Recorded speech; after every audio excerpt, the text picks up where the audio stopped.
잠깐 기도하고 시작하겠습니다. 좋으신 아버지 하나님, 오늘도 하나님께서 창조하신 날들 중에 아름답고 좋은 날 주셔서 저희들이 하나님 사랑 안에서 살아가게 하심을 감사드립니다. 이 시간 부족한 종 단에 세우셨사오니 필요한 말씀으로 전하게 해주시고 부족한 모습은 주님의 십자가 뒤에 감추어 주시옵소서. 예수님의 거룩하신 이름으로 기도하옵나이다. 아멘. 아멘. 좀 전에 우리 이주연 목사님 너무나도 귀하고 귀한 말씀 잘 들었습니다. 근데 이 말씀을 쉽게 증거할 수도 없는 말씀이고 아무나 들을 수도 없는 말씀 같습니다. 너무 깊고 오묘하고 구구절절이 하나님의 이 귀한 말씀을 많은 사람들이 들어서 정말 깨달았으면 좋겠다 하는 그런 생각으로 저도 들었습니다. 사이버 공간에서 우리 목사님 말씀을 이제 여러 번 좀 접해서 들어보기는 했습니다만 직접 또 얼굴을 뵙고 들으니까 더 은혜가 되고 감사합니다. 오늘 제가 전달해 드릴 말씀은 시청자 여러분들이나 우리 동역자 여러분들이나 너무나도 잘 아시는 말씀 중에 마태복음 25장 말씀이에요. 1절에서 13절 내용의 말씀인데 너무나도 많이 들어서 놓치기 쉬운 말씀이기도 합니다. 여기 25장 1절 보면 열처녀의 비유에 관한 말씀인데 그때에 천국은 마치 등을 들고 신랑을 맞으러 나간 열처녀와 같다 하리니 이 1절에 이 말씀이 나옵니다. 그때에. 여기 그때는 어느 때냐. 저도 하나님께서 요즘 은혜를 주셔서 이 말세에 대한 설교, 종말에 대한 설교 이런 것을 자꾸 하게 하시더라고요. 전에는 역사에 관한 거, 은혜에 관한 말씀을 많이 설교를 했는데 때가 다가오고 있는 것 같아요. 주님의 때가. 이 시기를 봐도 그렇고 시대를 봐도 그렇고 하나님이 기도할 때마다 이런 마지막 때에 관한 것을 자꾸 알리라는 그런 메시지를 주십니다. 그때의 천국은 마치 그때는 언제냐 주님 다시 오시는 때를 설명하고 계신 거죠. 마태복음 25장도 여기에 열처녀가 나오는데 5은 미련하고 5은 슬기 있는 그런 처녀가 나오게 됩니다. 그런데 여기 이 말씀의 내용은 이스라엘의 그 문화를 빗대어서 하셨다고 하더라고요. 이스라엘은 결혼식을 밤에 한다고 그래요. 그러면 이제 신부 친구들이 동구 밖으로 신랑을 마중을 나간다고 그래요. 그럼 이제 신랑이 오면 그 신랑을 데리고 신부 방으로 안내를 해주는 그런 것을 빗대어서 여기다 말씀하신 것 같은데 이제 신부 친구들이 동구 밖으로 신랑을 맞으러 나갔지요. 근데 신랑이 늦게 옵니다.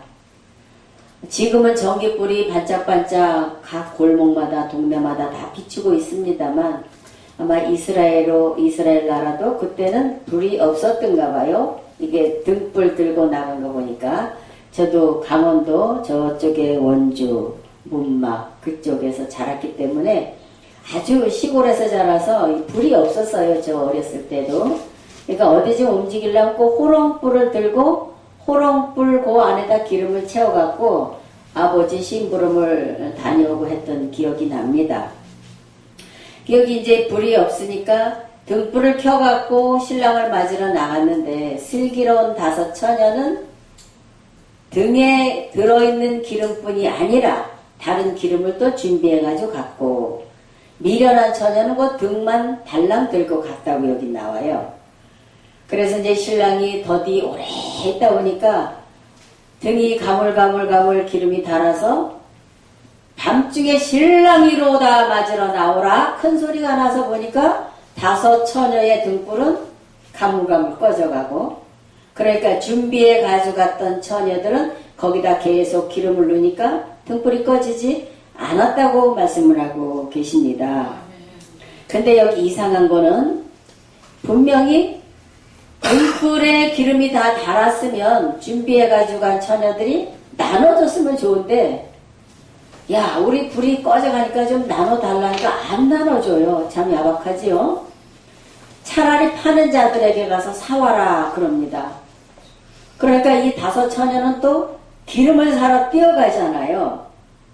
그러나 준비해 갔던 처녀들은 신랑이 오므로 신랑을 모시고 신부 집으로, 혼인집으로 들어가는 것을 여기 설명을 해놨습니다. 이 말씀을 많이 읽었는데 그냥 책 읽듯이 훅 넘기고 가면 뭐 소설책 읽는 거랑 마찬가지일 것 같아요. 근데 한 절 한 절 자세히 곱씹으면서 읽어보면, 야, 이게 참 의미가 깊은 말씀이구나, 이런 것이 느껴집니다. 그럼 이 처녀들은 어디로 기름을 사러 갔을까? 어디로 갔을까? 이정택 목사님, 어디로 갔을까? 이 처녀들이 기름 사러? 예전에 이정택 목사님 사시던 동네에 기름 파는 데가 어디 있었어요? 시장이? 시장에 장터 가면 그 옛날엔 석유, 등유, 이걸 사다가 그 정종병 같은 데다 담아다가 놓고 등잔에 기름이 떨어지면 이렇게 붓고 하는 것을 저도 보았습니다. 어쨌든 5 처녀는 기름을 사러 가고 5 처녀는 신랑을 모시고 들어갔단 말이죠. 근데 5 처녀가 기름을 사갖고 왔어요. 나중에 어디가 사왔는지 파는 자가 있으니까 사가지고 왔겠지요. 사가지고 와서 주여 주여 문을 열어주소서 하잖아요. 근데 주님도 세상에나 야박하시지.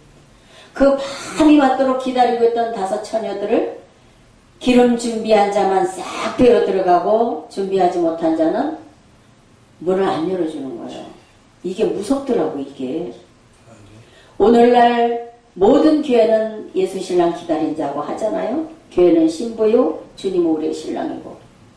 신랑 대신 예수께서 다시 오실 때 밝은 등불 들고 나갈 준비 됐느냐. 그날 밤에 주님 맞을 등불이 준비됐느냐. 예비하고 예비하라.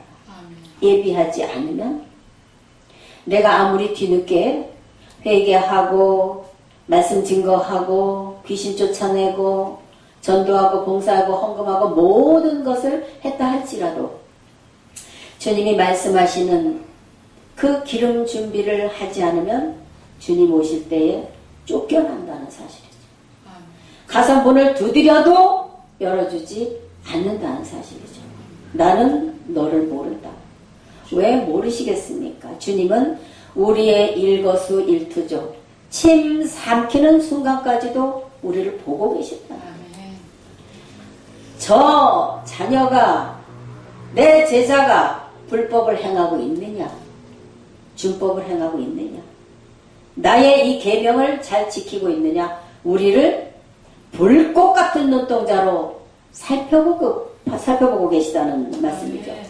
그런데 나는 너를 도무지 모른다. 뭘 모르시겠습니까? 나는 너하고 상관없다는 거예요. 왜요? 너는 내 뜻대로 살지 않았기 때문에. 내가 준비하라고 한 것을 준비하지 못했기 때문에 나는 너를 모른다. 왜 이제 와서 천국문을 두드리느냐? 이러시면서 여기 보세요. 12절 13절 보면 대답하여 가로되 진실로 너에게 이르노니 내가 너희를 알지 못하노라 하였느니라. 그런즉 깨어있으라. 너희는 그날과 그 시를 알지 못하느니라. 지금 우리가 살아가는 이 시대는 참으로 말세 지말의 시대요. 험난한 시대이기 때문에 말씀에서 깨어있지 않으면 우리는 주님을 만나볼 수 없다는 말씀이죠. 그래서 우리 부흥사단도 강사로 세우시는 우리 사역자님들도 정말로 말씀에 깨어서 한 영혼 한 영혼 성도의 귀를 울리고 마음을 울리고 심령을 울려서 깨워줄 수 있는 사람, 이 마지막 때를 준비하게 할 수 있는 사람을 단에 세워서 사역을 하게 했으면 좋겠습니다. 이 말씀을 생각하면서 한 가지 들려드릴 이야기가 있어요. 저 시골에, 시골 초원에 어느 처녀와 총각이 살고 있었는데 좋아했어요, 둘이. 그러다가 이 남자가 내가 공부하고 외국에 나가서 성공을 해갖고 올 테니까 그때까지 나를 기다려줄 수 있겠느냐. 그래 그 약조를 하고 그 남자는 고향을 떠났습니다. 그 남자는 나가서 공부를 많이 하고 그리고 외국까지 가서 성공을 많이 했어요. 그러나 이 처자는 그 시골 촌 동네에서 공부를 하지 못했어요. 남자가 기다리라고 내 사랑하는 내 여자가 나를 기다리고 있겠지. 그리고 이제 편지를 했습니다. 내가 이만큼 성공했으면 이제 결혼을 해야 되겠다. 편지를 보냈어요. 그 시골로. 편지가 왔는데 이 아가씨가 글을 알아요, 몰라요? 글을 모릅니다. 누구한테 알려달래니 창피하고. 아, 그냥 뭐 그 사람이 나한테 뭘 보냈구나. 가지고 있었어요, 굽속에. 얼마 동안 가지고 있다가 이제 한참이 지나서 도대체 이게 뭘까? 그 동네 이장님한테 그걸 갖다가 편지를 보여줬지 않아요? 어머나 세상에. 그런데 이 청년은 가서 성공을 하고 돈을 많이 벌고 성공을 해가지고 사랑하는 아무개야, 내가 이렇게 와서 너를 생각하면서 성공을 했는데 우리 이제 결혼을 해야지. 내가 몇 년도 몇 월 며칠 날 나갈 테니까 준비하고 나와라. 우리 결혼하자. 그 내용인 거예요. 그 내용. 근데 세상에 품속에 놓고 있다가 그 편지의 내용은 열어보지도 못한 채 세월이 지나갔단 말이죠. 신랑이 들어와서 아무리 약속한 장소에 가서 기다려도 아가씨가 나타나질 않습니다. 아, 내가 너무 오랜 시간이 걸려서 딴 데 시집을 갔나 보다. 그래서 다 털어버리고 다시 돌아갔습니다. 무엇을 말씀드리고 싶으냐 하면 하나님과 우리와의 관계가 이렇단 얘기예요. 예수님과 우리와의 관계가 이렇단 말씀입니다. 성경 눈에 보입니다. 읽을 수 있어요. 그러나 성경은 아까 우리 이 목사님도 말씀하셨지만 알아먹지 못하게 써놓은 것이 너무 많다는 거예요. 읽어보면 빗대어서 하시고 빙자해서 하시고 비유해서 하시고, 그런데 그것만 바라보고 있다가 주님 오셔도 우리는 주님을 맞이할 수 없는 자리에 혹시 갈 수가 있기 때문에 그 처녀가 조금 더 일찍 편지를 가지고 아는 사람한테 달려가서 읽어달라 했으면 그 애타게 기다리던 그 남자와 결혼을 해서 자녀를 낳고 잘 살았을 텐데 자기의 무지함과 창피함과 그것 때문에 품에만 놓고 있던 편지 내용이 엄청난 자기 인생에 실패를 낳았다는 얘기죠. 사랑하는 시청자 여러분, 예수님을 구세주로 영접한 사랑하는 우리 성도 여러분, 성경을 읽지만 마시고 깨달으시기 바랍니다. 성경을 보지만 마시고 배우시기 바랍니다. 내가 천국 가기 위해서, 주님 만나기 위해서 무엇이 부끄럽고 무엇이 창피하고 감출 일이 무엇이 있겠습니까? 히브리서 5장 12절에서 14절 말씀 보면 도의 초보, 그 아래에 있는 사람은 누구에게 가서 배우라고 말씀을 하고 계십니다. 누구한테 가서 배워야 될까요? 길을 찾아갈 때 누구한테 가서 물어봐야 될까요? 길 아는 자한테 가서 물어봐야 될까요? 똑같이 모르는 자한테 가서 물어봐야 될까요? 아멘. 아는 자한테 물어봐야 고생을 안 합니다. 지금은 내비게이션이 있어서 그 내비게이션이 그 속에 있는 여자가 다 가르쳐 줍니다만 아는 사람한테 가서 물어봐야지만 올바로 배울 수가 있지요.